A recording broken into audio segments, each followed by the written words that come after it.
잘 들리시죠? 예. 예, 이렇게 강단에 서보는 것은 정확하게 3년 만인데요. 한국에서, 그러니까 한국어로 강단에 서보는 건 뭐 한 15년 된 것 같습니다. 항상 일본어로만 하다가 이렇게 강단에 서게 되니까 또 다른 것보다도 제가 이제 이렇게 교회 대학로 모임에 오면 제가 이제 어렸을 적에 봤던 그 분들이 살짝 늙은 얼굴로 저를 이제 맞이해 주시는데, 그걸 보면은 제가 그 시절로 돌아가서 막 장난도 치고 싶고, 실제로 장난도 치고 그렇습니다만은 뭐 괜히 실없는 소리도 좀 하고 싶고 막 그래도 될 것 같은 그런 기분이 들고, 또 이제 그런 분들 앞에서 오늘 이렇게 첫 말씀을 전하려고 하니까 무슨 면접 시험 보러 온 것처럼 굉장히 떨리고, 그래서 진짜로 도망갈까 생각을 했습니다만 용기를 내서 이 앞에 섰습니다. 저희 이 대학로 모임에 계신 박모 형제님께서 걱정이 많이 되셨나봐요. 저번 주 일요일에 식사하시다가 저를 조용히 부르시더니 잔소리를 좀 하시더라고요. 옷을 좀 단정하게 입고 오고, 머리도 좀 만지고 오고, 이렇게 좀 했으면 좋겠다. 그래서 이 형제님한테는 여전히 나는 중학생, 초등학생이구나. 기뻤습니다. 그래서 머리도 자르고, 옷도 입고, 신발도 사고, 아주 깔끔하게 하고 왔습니다. 그 박모 형제님, 제가 어렸을 때 참 많이 미워했는데 말이죠. 왜 미워했는지는 형제님이 잘 아세요.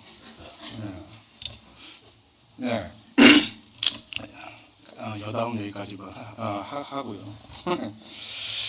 제가 오늘 이 말씀을 했으면 좋겠다라는 얘기를 듣고, 무슨 말씀을 처음에 여러분들께 드리면 좋을까 고민을 좀 했습니다. 최근에 또 저희 아버님이 편찮으셨을 때 주님께서 저희 가정에게 허락하셨던 말씀도 있었고, 또 제가 이제 계속 쭉 고민해왔던 것들에 대한 것도 얘기해 주면 좋겠다라는 생각도 있었는데, 이제 이 수요 모임이나 여러분들 이제 그 새로 침례 받으시는 분들의 이제 간증을 듣다가 보니까 저와 비슷한 고민을 했던 형제 자매님들이 많이 계셨어요. 그래서 앞으로 제가 대학로 모임에서 꾸준히 말씀을 할 기회가 생긴다면 이 부분을 얘기하지 않고서는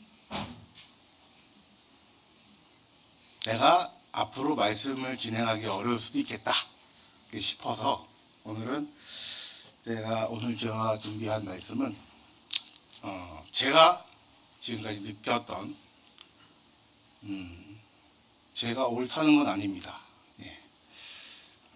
이상하다고 생각 드시면 여러분이 맞는 겁니다. 아무튼 그 성경을 대하는 태도라는 그 거창한 제목입니다만 사실 그게 거창한 것은 아닙니다.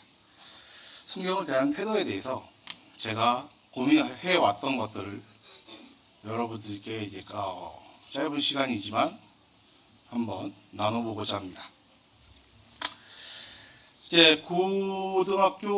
저는 이제 어려서부터 부모님을 따라서 교회 열심히 나와서 이제 그냥 주일학교에서 학생부에서 이제 열심히 배우고 또 집에 있는 수많은 그 성경 동화책들을 읽으면서 성경들의 인물들에 대해서 배우고 또 그것들이 당연한 진실처럼 정말 한 토의 의심 없이 믿고 저의 세계관 형성에 큰 토대가 되었습니다. 근데 그것이 고등학교에 진학을 해서 이제 세계사 시간이었어요. 세계사 교과서를 이제 보면 첫 번째 시작하면은 이제 고대 시대부터 시작을 하니까 고대 오리엔트사가 써 있는 이제 문장이 있는데 그 문장이 저에게 준 이 충격이라는 것은 이루 말할 수가 없었습니다. 그것이 무엇이었냐면 메소포타미아 문명에 조로아스터교는 기독교에 영향을 주었다 라고 하는 단 한 줄의 문장이었습니다. 이거 뭐지? 라는 생각이 들었습니다. 얘는 처음 들어보는 애인데 갑자기 기독교에 영향을 주었다고? 너무 큰 충격을 받은 나머지 그때부터 저는 성경을 볼 때마다 의심이 들기 시작하는 겁니다. 자, 이게 내가 생각하는 그리고 나서부터 당시에는 이제 PC통신이었습니다만 잘 모르시죠? PC통신. 네, 나온 우리 하이텔 이런 거 있어요. 인터넷이라고 하면은 되겠죠? 네.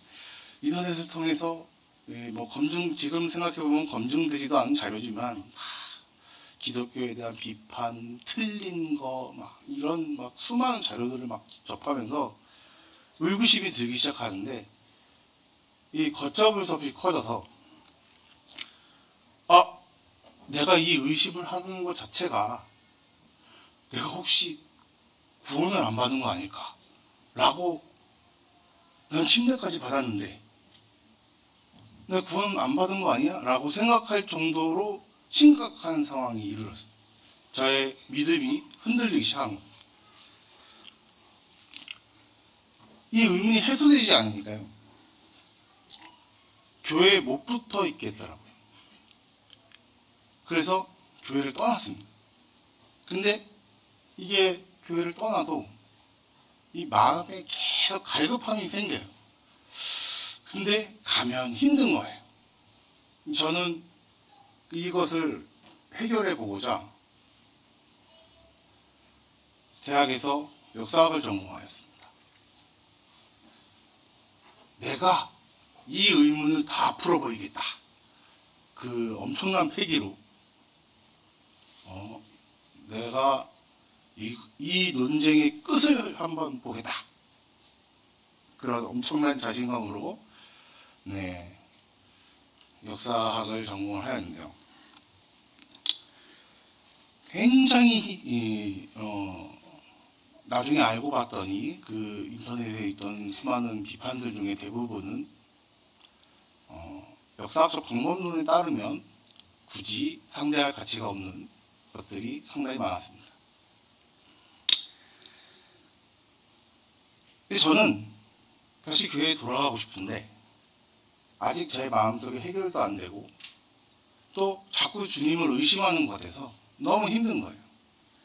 돌아가고 싶은데 명분이 없던 찰나에 우연찮게 이 요한복음 20장 24절에서 29절의 말씀을 읽고 제가 명분을 얻었습니다.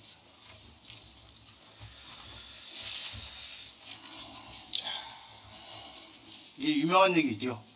주님께서 도마에게 나타나셔서 하신 말씀입니다. 부활하시고 12제자 중에 하나인 디두모라 하는 도마는 예수 오셨을 때 함께 있지 아니한지라. 다른 제자들이 그에게 이르되 우리가 주를 보았노라 하니 도마가 가로되 내가 그 손에 못자국을 보며 내 손가락을 그 못자국에 넣으며 내 손을 그 옆구리에 넣어보지 않고는 믿지 아니하겠노라 하니라. 8회를 지나서 제자들이 다시 집안에 있을 때 도마도 함께 있고 문들이 닫혔는데 예수께서 오사 가운데 서서 가라사대 너에게 평강이 있을지어다 하시고 도마에게 이르시되 내 손가락을 이리 내밀어 내 손을 보고 내 손을 내밀어 내 옆구리에 넣어보라. 그리하고 믿음 없는 자가 되지 말고 믿는 자가 되라. 도마가 대답하여 가로되 나의 주시여 나의 하나님이시다. 예수께서 가라사대 너는 나를 본고로 믿느냐 보지 못하고 믿는 자들은 복되더라 하시니라. 예, 정말 이 말씀을 딱 듣는 순간 주님이 정말 굉장히 크시고 정말 은혜롭게 보이고 내가 이렇게 의심을 했음에도 불구하고 주님께서는 여전히 저를 사랑하시고 저를 품어주시기 위해서 기다리고 계셨다는 것을 이제 느끼게 되었습니다. 그래서 이제 다시 교회로 돌아가게 되었는데 이 구절은 제가 성령을 바라보는 관점을 전환시키는 하나의 계기가 되었습니다. 무엇이냐면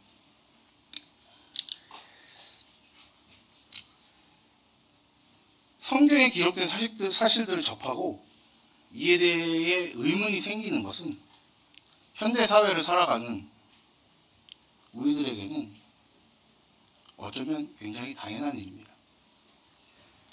근데 국민국가의 성립과 더불어서 초등교육에 의무하는 사람들에게 이성을 가지고 합리와 과학을 바탕으로 판단하고 행동하게 하는 인간으로서 당연한 양심인 것으로 믿도록 하였습니다. 인간이라면 당연히 이성적이며 당연히 합리적이며 과학적으로 생각하고 한 목적성을 위해 움직인다라고 하는 대전제를 저희는 현대사회의 교육과정이라는 것을 통해서 당연하게 받아들이게 됩니다. 따라서 각종 지적과 이적이 거칠게 표현하면 난무하는 성경이 믿을 수 있는 기록인가에 대해서 의구심이 드는 것은 어쩌면 당연한 일일 수 있습니다.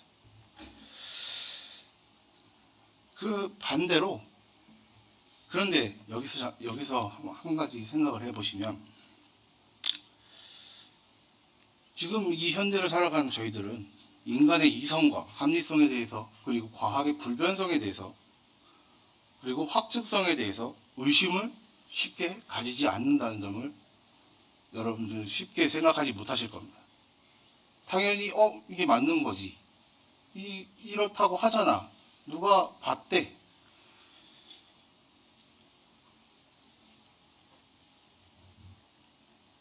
즉 성경도 사람이 기록한 것이고 지금보다 인문 자연과학에 대한 지식이 결여되어 있던 시기에 성립하였기 때문에 판단하는 자신이 지금 자기 자신이 판단하고 있는 것이 맞고 성경이 틀리다라고 하는 생각이 자리 잡게 되어버리는 것입니다.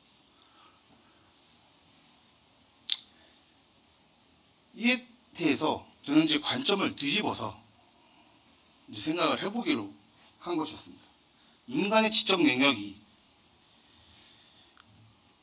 오히려 성경을 완벽하게 인지하기에 부족한 것이 아닐까.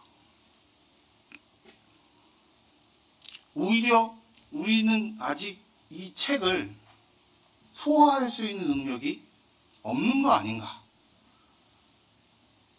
반대로 뒤집어보는 생각을 해보면서 처음으로 이제 그 부분에 대해서 한번 생각을 해보기 시작했습니다.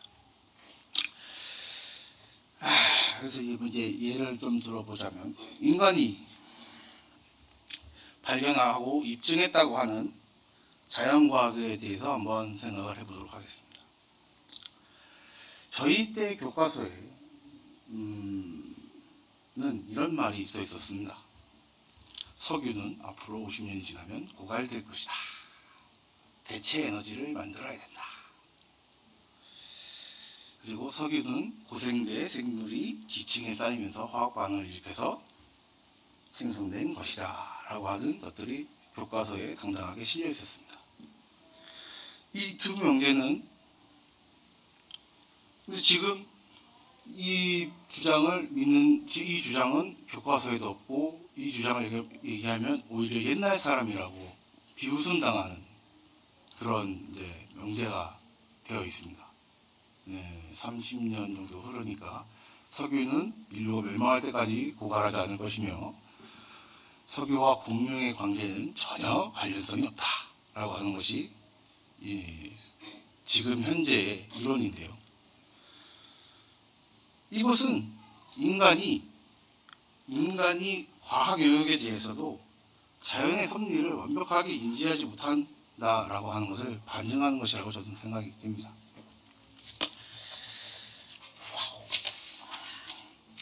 미래 영역에 해당하는 천변재해, 날씨가 변하고 화산이 터지고 지진이 일어나고 일본에 있을 때는 신기하게도 지진이 일어나기 3초 전에 문자 메시지가 오긴 했습니다만은 3초 뒤에 땅이 흔들릴 예정입니다 라고 문자가 진짜 와요. 3초 뒤에 진짜 흔들립니다. 하지만 고작 3초입니다. 인간이 인지 능력이 많이 넓어지긴 했어요. 하지만 아직도 이 발전했다고 하는 시대에도 미래 영역은 말할 것도 미래 영역은 아직도 먼 인지 영역에서 벗어나 있다는 겁니다. 하물며 과거에 일어난 자연현상에 대해서는 어떨까요? 성경에 대해서 의심을 가지고 있는 분들이 내가 과학을 통해서 성경이 맞다는 걸 증명해 보이겠다라고 하신 수많은 분들이 그 창조과학회를 여셔서 열심히 연구를 하고 계시죠.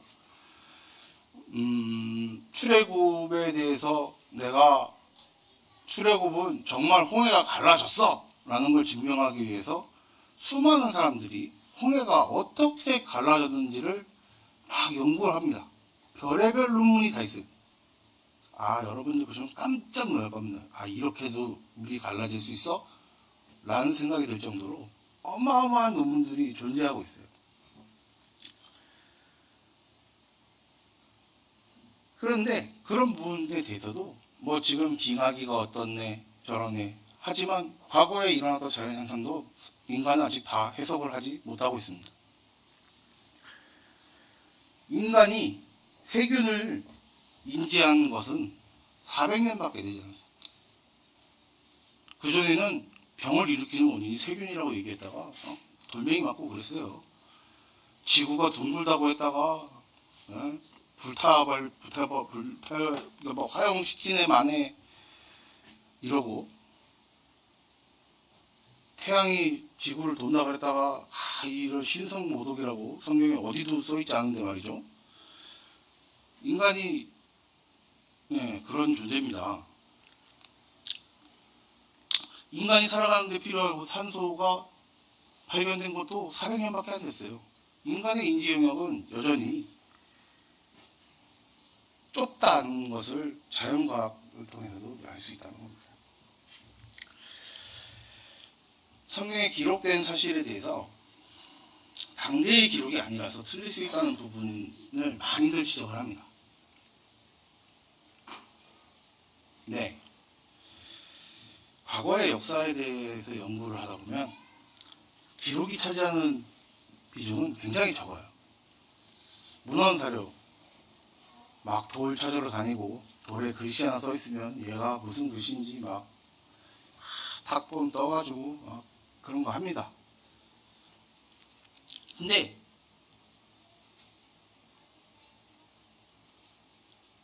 당대의 기록이 아닌 것은 사실 오히려 당대의 기록이었다라고 하는 사료는 정말 적습니다.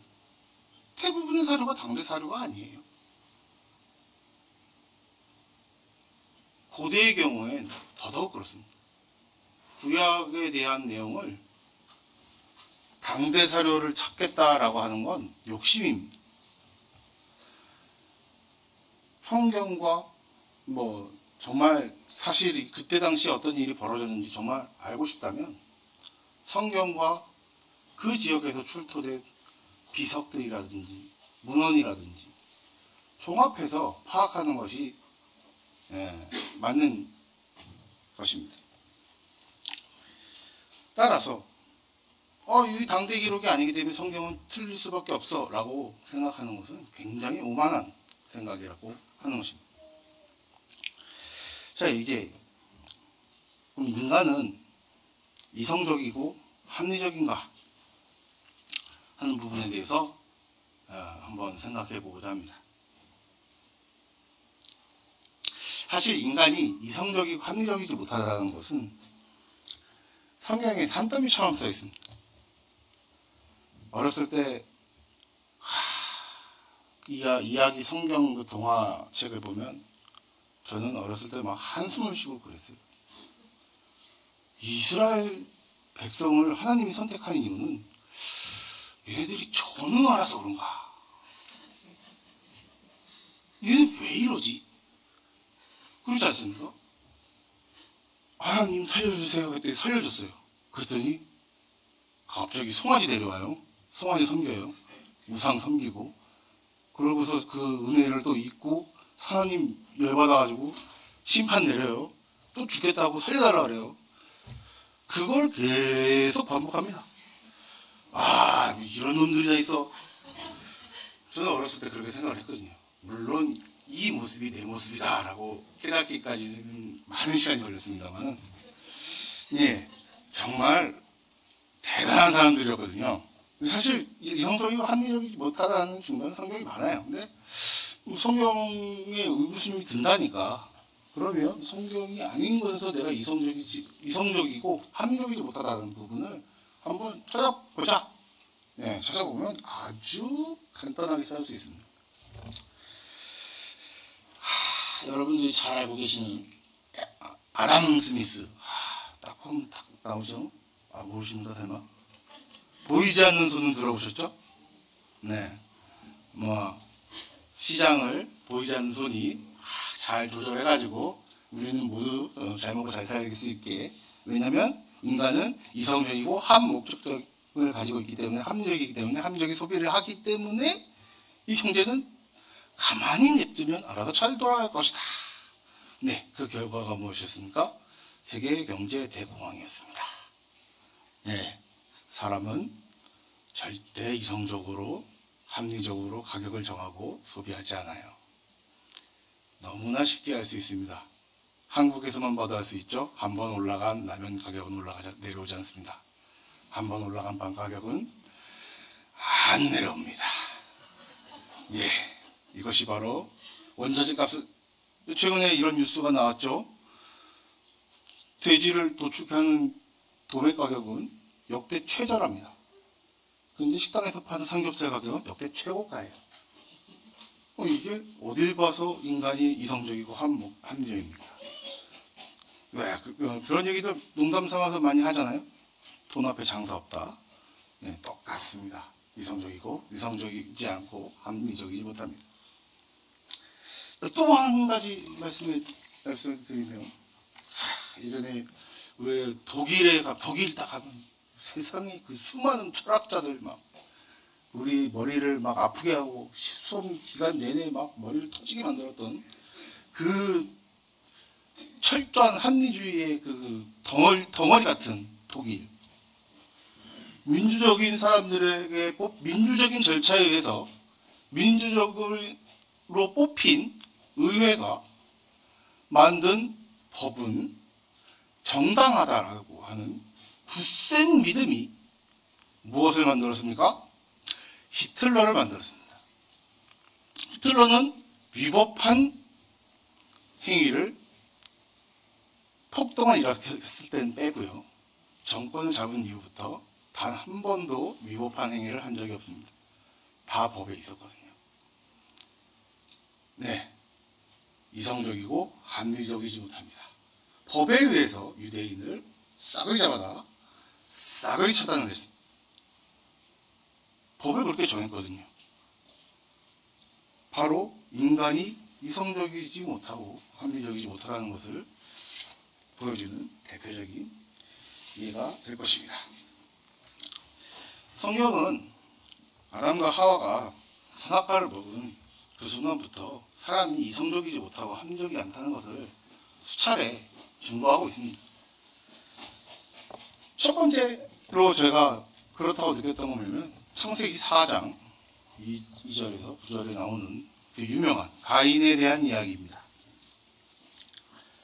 가인은 자신이 담당한 농사라는 것을 열심히 해서 거기서 나온 소출을 정말 기쁜 마음으로 주님을 예배하고자 하는 마음으로 드렸습니다. 그랬더니 주님이 이란이란 주님의 뜻을 헤아리지 못하고 받아주지 않으시자 분노하여 동생을 죽였습니다. 가인이 왜 화를 냈을까라고 의심을 하실 수도 있습니다만은 가인은 이것이 처음부터 잘못됐다는 생각을 아예 못한 겁니다. 이성적이지 못한 거예요. 근데 내가 내 주어진 직분에 맞춰서 열심히 일해서 얻은 이 물건이니까 주님 하나님께서 당연히 받아주실 거야. 자기 멋대로 착각을 한 거예요. 합리적이지 못한 거죠. 그 결과가 바로 동생을 죽인 첫 번째 살인자라고 하는 오명을 뒤집어 썼다고 하는 것입니다.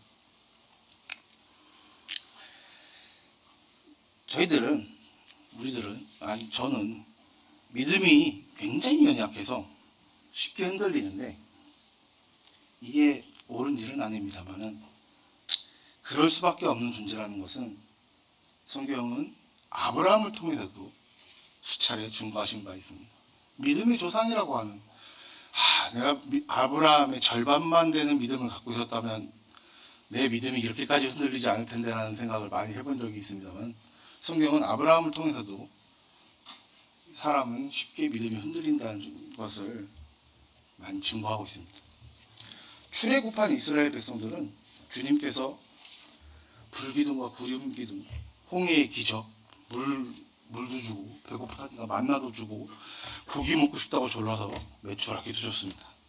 이런 이적을 한없이 행했는데 하나님이 눈에 보이지 않는다고 모세가 시내산에 올라가자마자 잠깐 안 오니까 우리 감시하는 사람도 없고 네 우리를 이집트로부터 구원한 우리의 신을 우리 눈에 보이게 해야겠다. 우상을 만듭니다. 그것도 소예요. 네, 소가 가지고 있는 의미는 여러 가지가 있습니다만 이건 다음 기회에 하도록 하고요. 그래서 벌을 받습니다. 사람은 또 희한하게 귀로 들은 거는 또 잘 안 믿어요. 사람은 특히 감각기관을 통해서 얻은 경험을 굉장히 중요시 여기는 동물입니다만 귀로 듣는 것도 잘 안 믿습니다. 하나님께서 모세를 통해서 열심히 하고 보여주고 하는데도 사람은 자기 인지 능력이 허락하는 영역에서 받아들이려고 하는 것을 잘 알 수 있는 사건이 바로 이 출애굽 기간 동안에 이스라엘 백성들이 보여주는 태도입니다. 민수기 14장 11절에서 보면 이스라엘 백성들은 틈만 나면 하나님을 믿지 못하고 다른 신을 섬기거나 애굽으로 돌아가자 후회하였습니다. 그래서 하나님이 매우 진노하셔서 모세가 하나님 이들을 불쌍히 여기십시오. 어쨌든 데리고 나오지 않았습니까? 라는 말을 하면서 모세가 하나님을 설득을 해서 결국은 다시 하나님께서 마음을 돌이키셨는데 이 정도로 하나님은 이스라엘을 통해서 우리가 얼마나 이성적이지 못하고 합리적이지 못하고 은혜를 쉽게 잊고 원망하는 자라는 것을 기록하여 주셨으며 인간이 스스로 깨끗해지지 못하다는 자를 충분히 증거하신 뒤에 저희들의 구원을 위해서 예수님을 보내신 거라고 저는 믿습니다. 우리는 스스로의 생각과 행동을 쉽게 합리화하며 이성적인 것으로 포장합니다. 그렇기 때문에 자신도 모르는 사이에 성경을 보고 의구심이 들거나 불신감이 들 수도 있습니다. 우리가 그만큼 연약하고 어리석은 존재이기 때문입니다. 저희가 이스라엘 백성들과 똑같다는 것입니다. 만물의 영장이라는 단어에 속아서 지혜로운 존재라고 자신을 크게 여기는 존재가 바로 저희들입니다. 쉽게 자만하고 오만에 빠지는 그런 존재라는 것입니다. 자만에 빠지지 말고 자신이 옳다 주장하지 않도록 저는 성경을 바라보면서 성경이 우리에게 알려주는 진리를 깨닫도록 더욱더욱 매일매일 노력해야 된다고 저는 생각하고 있습니다. 저희 인간은 아직 거꾸로 성경이 가르쳐주는 지식들을 온전히 흡수하지 못하고 있다고 생각합니다. 저희에게 합당한 지혜와 은혜를 베푸셔서 보지 않고도 믿을 수 있는 복이 있는 자가 되기를 간절히 바랍니다. 마치도록 하겠습니다.